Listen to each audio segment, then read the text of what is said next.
Now we'll talk about second issue, which is aggregating data. So what does that 0.26 mean for you personally, assuming it's true? Think about that. Is that your risk of dying? No, it doesn't mean almost anything. That's what scary is. Why? Well, it turns out if you look at it by age, and I did this at the end of March because I was curious and I have an 83-year-old father.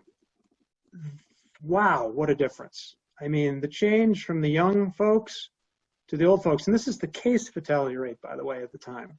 So figure the infection fatality rate roughly that 10 times lower, but it goes up off and hard up to the right by age. So which box you're in matters a lot.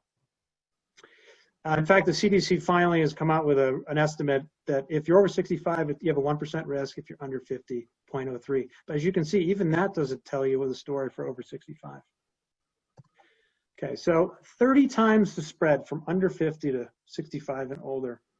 And if you look at my data, 30 to 80, 150 times the risk. So if you just look at that one blob number of 0.26, you've learned almost nothing. You need age. So you need to disaggregate the data.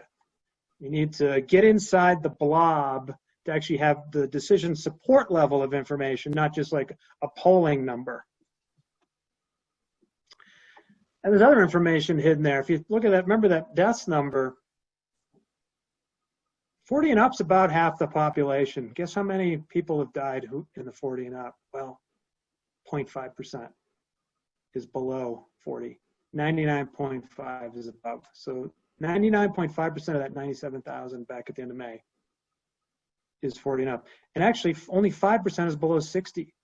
So there's really, that risk compounds when you multiply it by the number of people and you get this incredible skew. Interesting thing, just like you guys had a pretty good handle on the rate, people actually seem to know the age risk. This is from a survey we did. You know, we asked comparing essentially financial health and physical health as concerns. What is your biggest concern? And if you break it down by age, the bottom three groups are pretty similar, and they're kind of like, yeah, they both suck.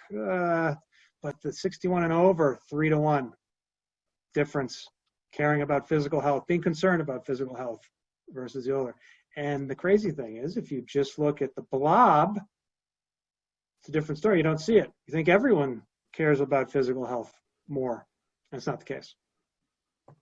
Okay, so over-aggregation creates confusion about COVID risks and about community needs as well.